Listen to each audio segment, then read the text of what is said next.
welcome back up to the Vinyl Attic.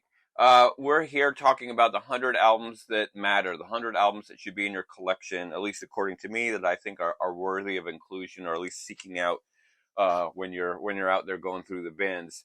And we're going to go back and talk about someone who we've talked about a couple times on this channel, is Mr. Bob Dylan. Mr. Bob Dylan is all of a sudden all the rage. There's a whole new generation that are discovering Bob Dylan because of the movie A Complete Unknown, starring Timothy Chalamet and Lama Ding Dong. And there, of course, every Dylan, I showed you my stack of Dylan albums recently. They're all worthy of inclusion. Shot of Love, I think, has a lot to offer. Slow Train Coming, Planet Waves, Blonde on Blonde, Time Out of Mind. I mean, all of them are great. But I want to give a special dose of love to an album that kind of gets crapped on in the movie, which is Bob Dylan's 1962 debut album on Columbia Records, Bob Dylan. He was signed, it was recorded, and he released all at the tender age of 20. Look at that perfect little 20-year-old face of young Bobby Dylan. Released on March 19th, 1962. And the story behind it, is somewhat portrayed in the movie. Bob Dylan in 1961 wanders out of the Midwest into Greenwich Village in Manhattan, down by NYU, hanging out on McDougal Street, all my favorite places, Cafe Wah, and Bleecker Street, and becomes a part of the folk scene in Greenwich Village. It's sort of the burgeoning folk scene that was happening at the time. And, as is portrayed in the film, he's kind of discovered by John Hammond at Columbia Records, who is a great archivalist and has his fingers in so many careers over the decades, from Billie Holiday to Bruce Springsteen, even Olatunji, who we talked about on our last installment of 100 albums.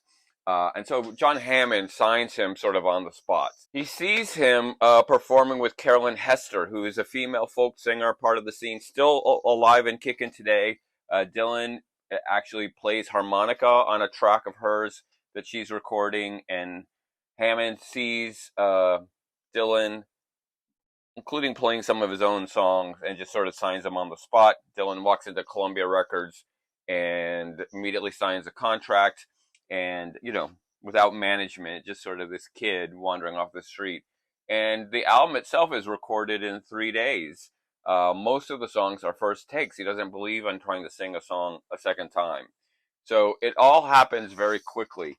And once he's signed and now has a deal, he does a little crash course on what he wants his first album to be. So he is living with his girlfriend, Suze Rotello, who I've talked about before, who in the movie is called Sylvia, and basically dives into her record collection. She's a music fan. She's kind of like me, where I'm not a great musician, but I got all the records that you want to listen to, and is really mainly taken by the Anthology of American Folk Music box set, which is the really important kind of collection of American music put together by Alan Lomax, who's at the Smithsonian Institution, who did what we call field recordings. Now that we could do mobile recordings in the 50s and the 60s, Lomax and others at the Smithsonian go out into the field and record people, including blues artists in the Delta, and record people playing in juke joints and in honky-tonks and in their living room. And so there are these field recordings that emerge in this thing called the Anthology of American Music, which is really, really an important way of capturing this music. This music might all be gone, including a lot of these great songs. Folks like Robert Johnson and all these great artists who, very easily that music could have just disappeared into the ether. Because of Lomax, this music is captured. So Dylan does a deep dive. Again, 20-year-old kid, and is discovering all this music. Now, at the same time, Dylan is writing songs. I mean, he's writing songs from the get-go. They're pretty darn good. The guy's got talent. But when he's making the record, the attempt is, I'm going to translate the music that my peers are playing in these coffee houses, because they're all listening to the same field recordings of these old blues singers and these old soul singers and bluegrass and country singers that I am. And so That's gonna be the focus of the record. In fact, on the album, there's only two original Bob Dylan songs. One is the song that's played in the movie, his song for Woody Guthrie. Hey, hey, Woody Guthrie, I wrote you a song. That actually uses a melody from a Woody Guthrie song, and pretty well portrayed in the movie. And the other is Talkin' New York, which is basically his travelogue about coming to New York, Greenwich Village, and being called a hillbilly and a country music singer. We want folk singers around here. I mean, this is a really funny song about this kid coming to New York. But the rest of it are covers. And one of the things you get from watching the movies is they kind of say like, your first record sucks. It's just a cover album. You only have two songs. And the reality is, the first 6 months it was out, it sold 200 copies. Bob Dylan's debut sold 200 copies. Probably a couple of them bought by Bob and his friends. And so it just went over like a lead balloon. Of course, after that, and as portrayed in the film, then he shifts to Bob Dylan, the songwriter, and the follow-up, of course, is Freewheelin' Bob Dylan with Blowin' in the Wind and Masters of War and all your old favorites. And he's launched, right? All of a sudden, he's the spokesperson of a generation. Everybody's talking about this kid from playing in New York who's playing this folk music that is about what's happening in the world. It increasingly becomes informed by the civil rights movement, which is also the influence of Suze Rotello, who was an activist around civil rights issues in the early 1960s. And he becomes Bob Dylan, the Bob Dylan that we know. The hair grows and the lyrics get more surrealistic, and he becomes the icon. So now we know, right? We know everything that came after this, all the way, Blonde on Blonde into the 70s, To Show You My Love. Like, we know that Bob Dylan is a great songwriter. And at the time, it made sense to say, well, this was just another folkie. He's doing another bunch of Leadbelly songs. But now we can look at it a little bit differently. And this is why I wanted to talk about this record. That this record, for a lot of us, people who kind of came to folk music through Bob Dylan, opened up the door to a whole bunch of music we would never have listened to before. I mean, as a kid, I mentioned before, the first time I saw Bob Dylan was when I was 16 years old. And my first record was Bob Dylan's Greatest Hits, because I wanted Just Like a Woman and, Blowing in the Wind and all those songs. When I got my hands on this record, which not only has this resonance of this 20-year-old first take, guitar and harmonica, and that's it. Like, you are in the room with Bob at Columbia Records in New York. I mean, it's just so intimate, and you get his humor and you get his excitement about, making a record. Like, I think it's between the grooves on this record. You're also open to a window of a whole bunch of other music.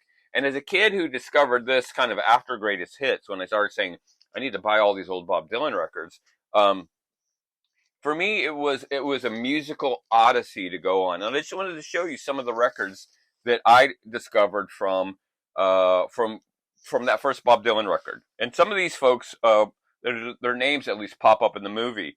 This is a Sonny Terry record, 78. Get on Board, Negro Folk Songs. This is one of the things that was recorded by Alan Lomax on Folkways Records. Sonny Terry, Brownie McGee, and Coyell McMahon. I never would have bought this as a teenager, but because of that first Dylan album, I had to track this stuff down, and it spoke to me. Of course, this is another Folkways, Woody Guthrie. I got a couple Woody Guthrie records in the collection. You discover this guy. This is like the great American songwriter. I mean, This Land Is Your Land should be the American anthem. So discovering Woody Guthrie, of course, you got to have the Leadbelly.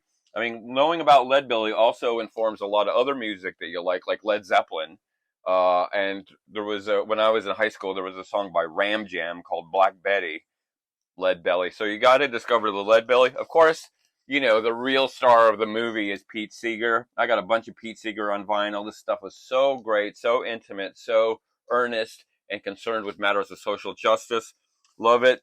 Roy Acuff, a lot of early country music. Freight Train Blues on the first Dylan record. Roy Acuff, Freight Train Blues. Jimmy Rogers, some of the other folk singers from the day. This is really great. Of course, Hank Williams. I never, as a punk rock kid, I never would have listened to Hank Williams, but listening to the first Dylan album took me to Hank and a lot of the early country music. That a lot of my friends are like, "Why are you listening to Hank Williams?" I'm like, "You know, Dylan's cool, right? Dylan is punk rock as hell. Dylan is informed by Hank Williams and Leadbelly and all this stuff and all the other folks, you know." And then of course it went all around. Then you had the early folk singers like Odetta doing Dylan. So not only, you know, was Joan Baez and Peter, Paul, and Mary and all those people part of that scene, there was also this kind of back and forth that Dylan was helping to popularize folk music with these great songs, and then people were going back and recording Dylan songs. One of the things that's really cool about this record, about the original Dylan, is that he was doing covers, yeah, but he was doing arrangements. He was doing arrangements of these songs that some of them had been around, like The House of the Rising Sun. He borrowed that arrangement from his friend David Van Ronk. Some of them were original arrangements that didn't sound like the way anybody else was doing it. Some of them, Baby Let Me Follow You Down, you know, were from a friend's arrangement. But he was sort of recreating these songs for, I don't want to say for white ears, but for the contemporary audience from these things, many of which were coming from the fields of Mississippi, and translating them for a whole new audience. So I just wanted to spend a little bit of time on this record because it is so honest. You know, it's a 20-year-old kid who loves this music and is discovering it, and it's brand new. He's hearing a song from this folk music compilation, learning to play it, playing with the arrangement a little bit, and then going into the studio in one take recording it. And it's that excitement when you're young, and I've talked about this before, you're young and everything is in front of you and everything is new and it's not overly labored on. Like, we got to add strings and 24 tracks to the song to make it huge. It's just the personal excitement of being so connected to this music that you want to get it out in front of people. And despite the downplaying in the movie that they give the album Bob Dylan, it's hugely important. It's hugely important, not just to launch Dylan's career as a first misstep, perhaps, before Free Willin' comes out, but as a way of linking audiences into not just this old music, this folkways music like Leadbelly and Sonny Terry and Woody Guthrie, but a desire to keep that music in the canon of American music, to keep those. And Pete Seeger did his whole entire life. He lived a long time, Pete Seeger. Keep these old songs in the contemporary canon and relevant to the world that we're living in now. So, love this album. It's near and dear to me. I wanted to include it. We did a self-portrait a few months back, maybe a few years now, but I wanted to talk about Bob Dylan's 1962 debut as an album that mattered. Okay. All right. Next, we're going to do something completely, and now for something completely different. We are going to talk about Gary Numan. On our next installment, we're going to talk about Gary Numan and the Pleasure Principle album from 1979. It couldn't be more different from this album in many ways, but it's also an important album. We're going to talk about Gary Numan. I got a lot to say about Gary Numan. And you know I love Bob Dylan, and I will put links to other Bob Dylan discussions in the description if you want to go back. But I'm so glad that he's still with us. I'm so glad that he's still touring, the tour that never ends, and making great music. And this is an artist to be cherished. We are alive in the time of Dylan. That's something to hold on to. All right, you know what I'm going to say. Bob Dylan matters. Bob Dylan matters so much. This record, maybe you didn't think about it, but I'm telling you right now, this record matters. You matter. So let's talk about it.